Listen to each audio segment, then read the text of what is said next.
కన్న తల్లిని ఏ విధంగా ప్రేమిస్తామో పుట్టిన ఊరిని కూడా ఆ విధంగానే ప్రేమిస్తూ ఉంటాము. అయితే పుట్టిన ఇంటిని కూడా అంతే ప్రేమతో కూడా చూస్తూ 100 ఏళ్ల చరిత్రను మళ్ళీ అదే విధంగా మరికొంత కాలం పూర్తి స్థాయిలో చిరస్థాయిగా నిలిచిపోయే విధంగా ఇంటిని అంతా కూడా తీర్చిదిద్దారు సినీ నటులు, అలాగే మాజీ ఎంపీ మురళీమోహన్ గారు. ప్రస్తుతం ఆయన మనతో ఉన్నారు. ఒకసారి ఆయన మాట్లాడదాం. అంటే ఈ ఆలోచన ఆయనకి ఏ విధంగా వచ్చింది, పూర్వకాలం నుంచి వస్తున్న ఆ ఇంటిని మళ్ళీ మరింత దానికి పునర్జీవనం పోసి మళ్ళీ అదే విధంగా కొనసాగే విధంగా ఎందుకు ఆయన సంకల్పించారని ప్రస్తుతం ఆయన ఉన్నారు, మనతో మాట్లాడదాం. సార్ నమస్తే సార్. సార్ అంటే పుట్టిన ఊరంటే ఎవరికైనా గౌరవం, అలాగే పుట్టిన ఇల్లు అంటే కూడా ఎంతో ప్రేమ.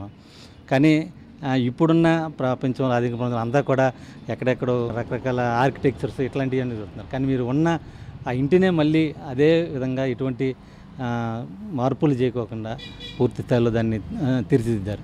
అంటే ఈ ఆలోచన ఎలా వచ్చింది, ఎందుకు మీరు ఈ విధంగా సంకల్పించారు? అంటే పెద్దలందరూ చెప్పేది ఏముంటాయంటే కన్నతల్లి ఎంత ముఖ్యమో, కళ్ళ తల్లిని ఎలా మర్చిపోకుండా ఉండాలో, అమ్మ భాషని ఎలా మర్చిపోకుండా ఉండాలో, మనం పుట్టిన గ్రామాన్ని ఎలా మర్చిపోకుండా ఉండాలో, మనకు తిరిగిన కాలువ గట్లు కానీ, చెరువు గట్లు కానీ, మనం ఆడుకున్న ఆటలు కానీ, అలాగే మనం చదువుకున్న మిడిల్ స్కూల్ దగ్గర నుంచి, హై స్కూల్ దగ్గర నుంచి, కాలేజీ అవన్నీ ఏలూరు వెళ్ళేవాడు అనుకోండి. ఇవన్నీ తిరిగిన మన ఊరిని మనం ఎంత పెద్ద వెళ్ళినా, ఎక్కడికి వెళ్ళినా, ఎంత దూరం వెళ్ళినా వాటి మర్చిపోకూడదు. వాటికి ఉండే స్థానం వాటికి ఎప్పటికీ ఉంటుంది. మీరు అమెరికా వెళ్ళే ఉద్యోగం చేస్తారా కూడా మీరు ఎక్కడి నుంచి వచ్చారు అంటే పలానా ఏలూరు తాలూకా అండి, ఏలూరు జిల్లా చాటపర గ్రామం నుంచి వచ్చామని గర్వంగా చెప్పుకుంటాం. అలా చెప్పుకునేదే ఇది కూడా ఒకటి. అయితే ఇది మా తాతగారు కట్టిన ఇల్లు. అప్పటికి మేము ఎవరూ పుట్టలేదు. మా తాతగారు మా నాయనమ్మ కలిసి కట్టారు ఇల్లు. మాగంటి సుబ్రహ్మణ్యం గారు, మాగంటి మాణిక్యమ్మ గారు అని. వాళ్ళు కట్టిన తర్వాత వాళ్ళకి 3 కొడుకులు అయితే 3కి 3 పోర్షన్స్గా ఇచ్చారు. వెనక ఇంకా 2 మండువాళ్ళు గెలుసు ఉన్నాయి. వాళ్ళిద్దరికీ నేను మండువాళ్ళు గెలు వచ్చింది, మాకేమో ముందు మేడ వచ్చింది మా నాన్నగారికి. అది మరి కాలక్రమేణా పాతపడతా ఉంటుంది కదా, కొన్ని అప్పుడప్పుడు రిపేర్లు చేసేవాళ్ళం. ఓ స్టేజ్కి వచ్చేప్పటికి బాగా మేము బిజీగా ఉంటాం, హైదరాబాద్లో ఉంటాం, మద్రాసులో ఉంటాం, ఇటు మూలంగా చేయలేకపోయాం. ఇక్కడ ఊర్లో ఉన్న మిత్రులు జాస్తి బాబ్జీ గారు అని ఆయన, అలాగే కొత్త పిచ్చి చౌదరి గారు, అలాగే మరి శ్రీనాథ్ గారు, అలాగే వంకెన మహేష్ గారు, కృష్ణమోహన్ గారు, వీళ్ళందరూ కూడా ఇక్కడ ఊళ్ళో ఉన్న వాళ్ళందరూ ఇంత మంచి ఇల్లుని మీరు ఇట్లా ఎలా వదిలేస్తారు, మరి దాన్ని పడిపోయే స్థితిలో ఉంది. అందరూ ఇక్కడికి వచ్చి ఫోటోలు తీయించుకుంటూ మురళీమోహన్ గారు ఇల్లు అని చెప్పుకుంటూ ఉంటారు. మాకే సిగ్గుగా ఉంటుంది, మీరు చేయించవచ్చు కదా అని అంటే, సరే అందరూ చెప్తున్నారు మనం కూడా చేయించాలి కదా అని మొదలుపెట్టినప్పుడు నా బడ్జెట్లు వేసుకున్న బడ్జెట్ వేరు అయిన కొద్దీ ఇది కూడా చేస్తే బాగుంటుంది, ఇది కూడా చేస్తే బాగుంటుందని తడిసిమోపుడు అయింది. అంటే అది భారం అని నేను అంటలా. అంటే మరి చేయదలుచుకున్నప్పుడు పర్ఫెక్ట్గా చేయాలి, మళ్ళీ ఒక కొత్త ఇల్లులాగా తయారు చేయాలి. 100 ఏళ్ళు చరిత్ర ఉన్న ఈ ఇంటిని మరో 100 ఏళ్ళు పొడిగించాలి. మనం పోయిన తర్వాత మన నెక్స్ట్ తరం వాళ్ళు ఎంతవరకు చూస్తారో, ఎంతవరకు చేస్తారో మనకు తెలియదు. మేమందరం ఇక్కడ పుట్టి పెరిగాం కాబట్టి మాకున్నటువంటి ఆప్యాయత వాళ్ళకు ఉండదు. ఏదేమైనా మన స్థాయిలో చెయ్యాలి అని అనుకున్నాం. 2.5 years పట్టింది మొత్తం ఈ వర్క్ అంతా. ఎందుకంటే పాత వర్క్ ఆ రోజుల్లో ఎక్కడా ఇందులో ఐరన్ కానీ, సిమెంట్ కానీ, కాంక్రీట్ కానీ ఎక్కడా లేదు. ఇదన్నీ కూడా సున్నంతో కట్టానమాట. ఇక్కడ ఇంటి ముందే సున్నపు గానుగుండి, సున్నపు గానుగులో సున్నం ఆడిస్తూ, ఆ సున్నంలో జిగురు రావటం కోసం బెల్లం వేసి, కొడుగుడ్లు వేసి, దానితో చెప్పి చేస్తారు. అలా చేసి కట్టిన ఇల్లు అనమాట ఇది. ఆ కట్టిన ఇల్లుకి కొంత క్రాక్స్ అక్కడక్కడ రావటం, అది రిపేర్లు వస్తే అవన్నీ కూడా మనం చేయిస్తామని మా స్ట్రక్చర్ ఇంజనీర్లు మాకు చేసేవాళ్ళని తీసుకొని చూపించే ఇల్లు. ఏమంటే దీన్ని ఏంటి మరి ఇట్లా చేయొచ్చా, డెవలప్ చేయొచ్చా, లేకపోతే తీసేసి డిస్మాంటిల్ చేసి మళ్ళీ కొత్తగా కడితే బెటర్ అంటే, లేదండి బిల్డింగ్ చాలా స్ట్రాంగ్గా ఉంది, గోడలన్నీ ఆ రోజుల్లో 18 అంగుళాల గోడలు కట్టారు, చాలా బాగుంది, అసలు ఇదేం లేదు, అప్గ్రేడ్ చేయండి. ఆ రోజుల్లో సిమెంట్ లేదు కాబట్టి ఇదంతా కూడా మళ్ళీ చిప్ చేసేసి మొత్తం సిమెంట్ ప్లాస్టింగ్ చేసేవారండి బిల్డింగ్ అంతా. ఫ్లోరింగ్స్ మరి ఆ రోజుల్లో నాపరాళ్ళు అవి చేసేవారు కదా, ఇవాళ మోడర్నైజ్ చేసి గ్రానైట్స్ కానీ, మార్బుల్స్ కానీ ఇవన్నీ వేయటం. అలాగే ఆ రోజుల్లో ఇల్లు బయట ఎక్కడో దూరంగా ఉండే ల్యాబొరేటరీస్ అయినా, ఇప్పుడు అటాచ్డ్ బాత్రూమ్స్ అనేది ప్రతి వాళ్ళకి అవసరం అయింది. అలా అటాచ్మెంట్ బాత్రూమ్స్ కానీ ఇవన్నీ కూడా చేసుకుంటే, అంటే కొత్తగా కట్టే ఇల్లు అయితే ప్లాన్ ఇచ్చేస్తారు డైరెక్ట్, దాని ప్రకారం అలా ప్రొసీడ్ అయిపోతాం. కానీ ఉన్న ఇల్లుని ఎలా డెవలప్ చేయాలనే దాని మీద ఎప్పటికప్పుడు ఇది వద్దు, ఇది తీసేద్దాం, ఇది పడగొట్టేద్దాం, ఇది కొత్తది కడదాం అని ఇలా అనుకుంటాం. మూలంగా 2.5 years పట్టింది. దీన్ని గృహప్రవేశం చేసి 100 ఏళ్ళు పూర్తయింది. కరెక్ట్గా అప్పుడు కూడా క్రోధినామ సంవత్సరమే, మళ్ళీ ఇప్పుడు కూడా క్రోధినామ సంవత్సరంలోనే ఇది మొదలుపెట్టాము. ఇది నిన్న చాలా ఘనంగా చేసాం. ఊర్లో అందరూ కూడా వచ్చి చాటపూర్ గ్రామానికి ఒక అలంకారం చేశారు. వీరికి మేమందరూ కూడా చాలా సంతోషంగా ఉన్నామని చెప్పి ఊరందరూ కూడా అభినందించి వెళ్ళారు. ఊరందరికి కూడా ఇక్కడ మేము భోజనాలు అవి పెట్టుకొని సో ఒక పండగలాగా చేసుకున్నాం. మేము ఇక్కడికి వచ్చి ఉంటాము అనేది లేదు, ఎందుకంటే మేము ఉండేది మా వ్యాపారాలన్నీ హైదరాబాద్ కాబట్టి అక్కడే ఉంటాం. కానీ అప్పుడప్పుడు నెలకోసారన్నా ఇక్కడికి వచ్చి ఒకసారి కూర్చొని అందరినీ స్నేహితులు కూడా పలకరించుకొని, అలాగే దీన్ని సోషల్ పర్పస్కి దానికి వినియోగించాలి. మనం ఎక్కడ ఇచ్చి ఉండేది లేదు. ఇంత ఖర్చు పెట్టి ఇంత చేసిన తర్వాత దీన్ని నిరుపయోగం తాళాలేసి కూర్చుంటే ఉపయోగం లేదు. ఇది గ్రామంలో ఉండే వాళ్ళకందరికీ కూడా, విద్యార్థులకు కానీ, పెద్దలకు కానీ, పిల్లలకు కానీ ఏ విధమైన సహకారం వచ్చేటట్టుగా చేయాలి అనేది ఆలోచిస్తారు. 4-5 రకాల ప్లాన్స్ ఉన్నాయి. ఈ ప్లాన్లో ఏది అనేది ఒక నెల రోజుల్లో ఫైనలైజ్ చేసుకొని ఈ కంప్యూటర్స్ పెట్టి స్టూడెంట్స్కి, అలాగే హౌస్ వైఫ్స్కి, పెద్దవాళ్ళకి కూడా ట్రైనింగ్ ఇవ్వటమా, లేకపోతే ఏమిటి అనే దాని మీద రకరకాలుగా ఆలోచిస్తున్నాం. ఇవన్నీ ఆలోచించిన దాని మీదట తప్పకుండా ఈ కార్యక్రమాన్ని చేపడతాం. చిరస్థాయిగా మళ్ళీ ఇంకో 50 ఏళ్ళు 100 ఏళ్ళు ఇది ఇక్కడ ఉండి శుభ్రంగా జరిగేటట్టుగా చేసి ఇది గ్రామస్తులకు ఉపయోగపడేటట్టుగా చేయాలనేది ఆలోచనలు చేశాం. మా సగం ప్రయత్నం అయిపోయింది. ఇక మిగిలిన సంవత్సరం ఎలా డెవలప్ చేయాలి, దీన్ని గ్రామస్తులకి ఎలా ఉపయోగపడేటట్టుగా చేయాలి అనే దాని మీద మా ప్లాన్స్ ఉన్నాయి. పెద్దలందరితో కూడా ఇలా డిస్కస్ చేసి, మరి ఎలక్ట్రానిక్స్ ఐటీ బాగా డెవలప్ అయిపోయింది కదా, ఐటీ ప్రొఫెసర్స్ వాళ్ళు కూడా పెట్టి వాళ్ళు ఇక్కడికి వచ్చి వర్క్ చేయాలి, ఇక్కడ ట్రైనింగ్ ఇవ్వాలంటే అలాంటి వాళ్ళందరూ కూడా చూసుకోవాలి. కాబట్టి ఒక 1-2 నెలల లోపల ఈ నిర్ణయాలు తీసుకొని అది అప్పుడు మొదలుపెట్టినప్పుడు మళ్ళీ మీ అందరికి కూడా చెప్తాం. ఆ రోజు మీరు అందరూ వచ్చి మీ అందరి విషయస్ కూడా చెప్పాలని, ఇది 10 మందికి కూడా ఉపయోగపడేటట్టుగా చేయాలని మా ఆలోచన. సరే, ఎలా అంటే మీకు సంబంధించి ఇక్కడ రూమ్స్ కానీ అవి కానీ అంటే ఇప్పుడున్న అంటే మీరు నిర్మాణ సంస్థలో ఇప్పటి నుంచి కూడా ఉన్నారు మొత్తం అంతా, ఇప్పుడంతా కూడా ఎవరికల్లా లేటెస్ట్ టెక్నాలజీ ఇట్లా రకరకాల అన్నీ కూడా అక్కడే ఇంట్లోనే ఉండేటట్టు చెప్తున్నారు. ఇక్కడ ఇది చూస్తే విశాలమైన గదులు మొత్తం అంతా, మధ్యలో ఈ వరండాకి సంబంధించి కానీ ఎలా అనిపిస్తుంది అంటే మీరు చిన్ననాటి గడిపిన జ్ఞాపకాలకు సంబంధించి కానీ ఇప్పుడు కానీ ఎలా అనిపిస్తుంది? అదే చిన్నప్పటి నుంచి కూడా ఇంట్లో ఉంటాం మనంగా. మా ఊర్లో మాది ఒకటి, ఇంకో తాతగారు ఉన్నారు, మా తాతగారి బ్రదరు మాగంటి ఆంజనేయులు గారు అని, వారిది మా 2 మేడలు. మిగిలిన ఈ డాబాలు అవన్నీ చాలా ఉన్నాయి. అప్పటి నుంచి కూడా మా అమ్మగారిని అయితే మేడలో అమ్మగారు అనే పిలిచేవారు. నాన్నగారు ఆయన బిజినెస్లు, ఫారెస్ట్ కాంట్రాక్ట్స్, హైదరాబాద్ డిస్ట్రిక్ట్స్ ఇవన్నీ చేస్తే ఆయన అటు ఇటు తిరుగుతూ ఉండేవారు. అమ్మగారు మేము పిల్లలు అందరూ ఇక్కడ చదువుకోవటం, మేమందరం ఇక్కడ ఉండేవారు.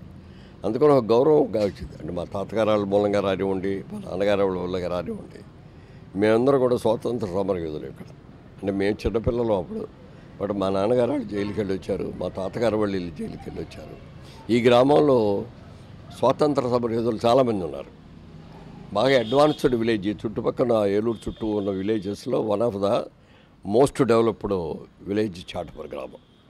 ఈ చాటపూర్ గ్రామంలో బాగా విద్యావంతులు ఉన్నారు. ఆ రోజుల్లోనే అమెరికా వెళ్ళి చదువుకొని వచ్చిన వాళ్ళు ఉన్నారు. ముఖ్యంగా ఈ ఊళ్ళో మాగంటి బాపిరెడ్డి గారు అని, మా తాతగారి పేరు మాగంటి పెద్ద సుబ్రహ్మణ్యం గారు, అలాగే మాగంటి చిన్న సుబ్రహ్మణ్యం గారు అని కూడా ఉన్నారు. వారి బ్రదర్ మాగంటి బాపిరెడ్డి గారు అని, ఆయన కాంపోజిట్ స్టేటు మనకు ఆంధ్రప్రదేశ్ లేకుండా మనం మెడ్రాస్లో కలిసిన రోజుల్లో ఆ రోజుల్లోనే ఆయన ఎమ్మెల్యేగా పోటీ చేసి ఆయన గెలిచి చాలా యాక్టివ్గా ఉండేవారు. ఆయన అమెరికా వెళ్ళి చదువుకోవడానికి వెళ్ళేటప్పుడు ఆయనకి పెళ్ళయింది. అప్పటికే ఆవిడ పేరు మాగంటి అన్నపూర్ణాదేవి గారు, ఈ ఊరి ఆవిడది కూడా. ఆవిడ ఇక్కడే పుట్టి ఇక్కడే పెరిగారు, పెళ్ళి కూడా ఇక్కడే జరిగింది. అది మా చిన్న తాతగారి అబ్బాయి చేసుకున్నారు. ఆయన చేసుకున్న తర్వాత వీళ్ళు అమెరికా వెళ్ళి చదువుకోవాలి, అమెరికా వెళ్దామని అనుకున్నారు. అప్పుడు అన్నీ రెడీ అయిపోయారు. అక్కడ అమెరికాలో కావాల్సిన బట్టలు అన్నీ తెప్పించాలని కుట్టించుకున్నారు. అప్పుడు విమానాలు లేవు. ఓడల్లో బొంబాయి వెళ్ళి, బొంబాయి నుంచి ఓడలో వెళ్ళాలి. అలా వెళ్ళి బయలుదేరిపోయే రోజు ఈవిడ ఆగిపోయింది, అన్నపూర్ణాదేవి గారు. ఎందుకని అంటే గాంధీ గారు స్వాతంత్ర సమరయోధుడుగా విజయవాడలో పెద్ద మీటింగ్ ఏర్పాటు చేశారు, దానికి వెళ్ళాలి నేను అని చెప్పి, నేను తర్వాత వస్తాను మీరు వెళ్ళండి అనే భర్తను పంపించేసింది. ఈవిడ అక్కడికి వెళ్ళింది. చూసి ఆయన స్పీచ్ చదివిన తర్వాత చాలా ఉత్తేజభరితలది. ఆయన దగ్గరికి వెళ్ళి అడిగింది, ఏమండి మా ఏలూరు రావాలి మీరు, ఏలూరు చుట్టుపక్కల స్వాతంత్ర సమరయోధులు చాలామంది ఉన్నారు, రండి అని పిలిస్తే ఆవిడ కోరికని తీర్చి అయినా ఏలూరులో వచ్చి ఏలూరులో పెద్ద మీటింగ్ పెట్టారు. ఆ మీటింగ్ జరుగుతూ ఉండగానే ఆయన ఇంటి దగ్గర నుంచి ఈవిడ అన్నపూర్ణాదేవి గారు ఆవిడ దగ్గర ఉన్న కాస్ట్లీ చీరలు, ఇంపోర్ట్ శారీస్ అవన్నీ కూడా తీసుకొచ్చి నడి రోడ్డు మీద పెట్టి అట్లన్నిటి కూడా తగలబెట్టేసి, ఇక్కడి నుంచి నేను విదేశీ వస్తువులు వాడను, ఖాదీ వస్త్రాలే కట్టుకుంటాను అన్ని నూలు కూడా ఆవిడే ఉడుక్కొని ఆ రోడ్తో చేసిన చేనేత చీరలు అయ్యి అట్లా కట్టుకునేది. ఆ రోజునే ఆయన గాంధీ గారికి మెడలో మంగళసూత్రం మాత్రం ఉంచుకొని మిగిలిన నగలన్నీ కూడా దాంట్లో వేసింది. అమ్మ ఏంటి ఆవేశం, వద్దు, ఆలోచించుకోవద్దు, ఇది అవసరం ఉండదు అది అంటే, కాదండి నేను సర్వైక దేశ స్వాతంత్రం కోసం పాటుపడతాను అని చెప్పి అట్లా గాంధీ గారు చాలా ఎక్కువగా ప్రేమించేవారు ఆవిడ ఇక్కడ ఈ చాడపర గ్రామంలో 1900లో అంటే 1900 సంవత్సరంలో మార్చి 10వ తేదీన నిన్నగాక మొన్న 10వ తారీఖున పుట్టారు ఇక్కడ. ఇప్పటికి మొన్న ఇక్కడ జయంతి కూడా చేశాం మేము, 125వ జయంతి. ఆవిడ ఇక్కడ ఉండి గాంధీ గారికి ఇవన్నీ కూడా సేవలు చేస్తూ ఉన్నప్పుడు ఆయన బాపిరెడ్డి గారు ఆయన అమెరికా నుంచి తిరిగి వస్తుంటే బాంబే వెళ్ళింది ఈవిడ ఆయన రిసీవ్ చేసుకోవడానికి. ఆయన అక్కడ బాగా ఉన్నత విద్యలు నేర్చుకొని ప్యాంటు, కోటు, సూటు అన్నీ వేసుకొని మంచి నల్ల కళ్ళద్దాలు పెట్టుకొని మరి అమెరికన్ టోపీ లాంటివి పెట్టుకొని దిగాడు ఆయన చూడగానే ఈవిడికి ఆశ్చర్యం వేసేది కానీ ఆనందం ఏమీ ఇలా. ఆవిడ దగ్గరికి వెళ్ళి ఏమంటే నీకు నిజంగా మీకు నా మీద ప్రేమ ఉండేటట్లయితే ఇదిగో నేను ఇదివరకుట్లాగా ఆ చీరలు కట్టట్లేదు, చేనేత చీరలు కట్టుకుంటాను, పూర్తిగా నేను నా జీవితాన్ని గాంధీ గారికి అంకితం చేశాను, మీరు కూడా నా మీద మీకు ప్రేమ ఉంటే ఈ విదేశీ వస్తువులన్నీ ఈ విదేశీ డ్రెస్సులన్నీ కూడా తీసేసి మీకోసం ఖాదీది నేచర్ది పంచి తీసుకొచ్చాను, ఖాదీ చొక్కా తెచ్చాను, గాంధీ టోపీ తీసుకొచ్చాను ఖాదీది, ఈ పెట్టుకొని అవి తీసేస్తారా అంటే వెంటనే ఆయన తీసేసి ఆ బట్టలు వేసుకొని అక్కడే వాళ్ళొచ్చి సముద్రంలోకి విసిరేసి అట్లన్నింటి కూడా వచ్చి అక్కడి నుంచి కూడా ఆయన కూడా ఇచ్చేశారు. అట్లా అనేక మంది స్వాతంత్ర సమరయోధులు ఈ ఊళ్ళో ఉన్నారు. మా నాన్నగారు వాళ్ళు వీళ్ళందరూ కూడా ఆ రోజుల్లో జైలుకి వెళ్ళి వచ్చిన వాళ్ళు, స్వాతంత్ర పోరాటంలో పాల్గొన్న వాళ్ళు, అలా ఎంతోమంది ఉన్నారు ఈ గ్రామంలో. మాగడ సీతయ్య గారు ఒక ఆయన, ఆ రోజుల్లో ఆయన కూడా చాలా పెద్ద ఇది. టంగుటూరి ప్రకాశం గారు లాంటి పెద్ద లాయర్ని తీసుకొచ్చి ఒక చిన్న కేసు అనమాట, టోల్గేట్ కేసు అని ఏలూరులో ఎంటర్ అవుతా అంటే 3 కానులు కేసు ఉండేది. అంటే 3 కానులు అక్కడ టోల్గేట్ లోపలికి వెళ్ళాలన్నమాట. ఈయనకేమో ఆ ఊరు జమీందారని ఆయనకి ఒక గౌరవంతో ఎప్పుడు ఆయన అడిగేవారు కదా, ఆపేవారు కాదు. ఎవరో ఒక ఆయన ఆపాడు అక్కడున్న, ఆపి 3 కానులు కట్టాలండి మీరు కట్టి వెళ్ళాల్సిందే అంటే, నేను ఎవరో తెలుసా, తెలుసుకోవడం నన్ను ఆపుతున్నావా, నన్ను ఎప్పుడు ఎవరో టోల్ అడగరు అని చెప్పి ఎదిరించాడు. ఎదిరించి పక్కా దోసేసి వెళ్ళిపోయాడు. వాళ్ళు కేసు పెట్టారు. కేసు పెడితే కేసుకు నేను కోర్టుకు వెళ్ళటం ఏంటి అని చెప్పి ఇది కోర్టుకు కూడా వెళ్ళాను. అక్కడ ఓడిపోయింది కేసు. అప్పుడు పౌరుషం వచ్చింది దీనికి. పౌరుషం వచ్చి జిల్లా కోర్టులో వేసి టంగుటూరి ప్రకాశం గారిని లాయర్గా తీసుకొచ్చుకున్నారు.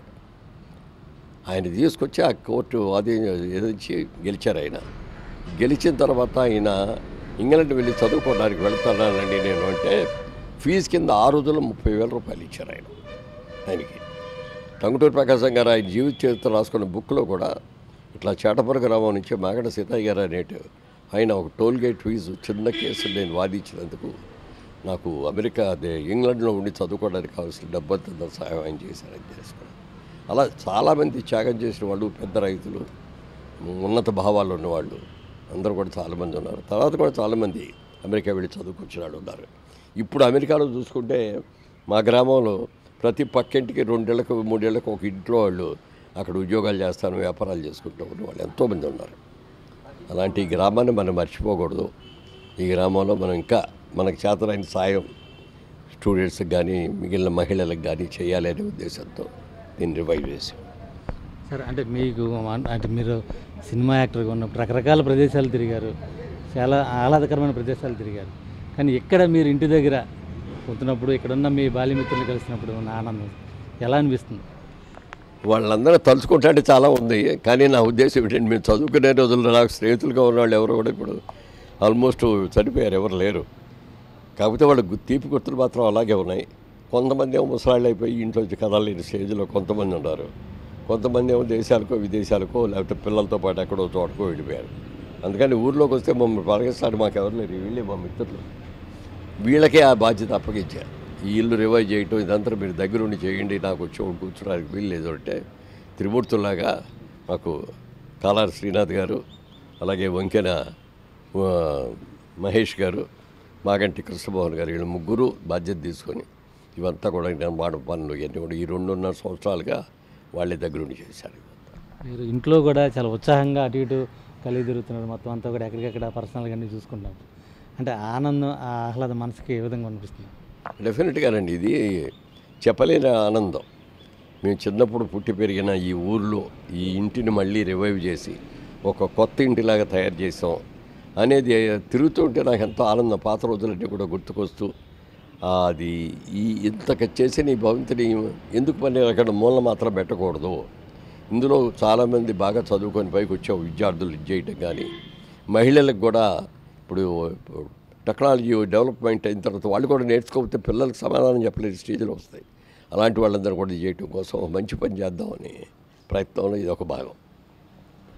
ఇది మొత్తానికి చూసాం కదా, మురళీమోహన్ గారు ఏదైతే అటు సినీ నటులుగా దేశ విదేశాలని తిరిగి వచ్చినప్పుడు కూడా సొంత ఊరు అలాగే పుట్టి పెరిగినట్టు ఇంటికి వచ్చేసరికి ఆయన ఆనందం కూడా చాలా మనసంతా కూడా ఉల్లాసంగా ఉందని కూడా చెప్తున్న పరిస్థితులు అయితే కూడా ఉన్నాయి.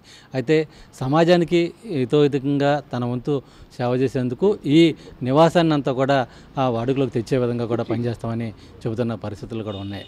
ప్రసాద్తో శ్రీనివాస్, 10 టీవీ, చాటపర్రు గ్రామం, ఏలూరు జిల్లా నుంచి.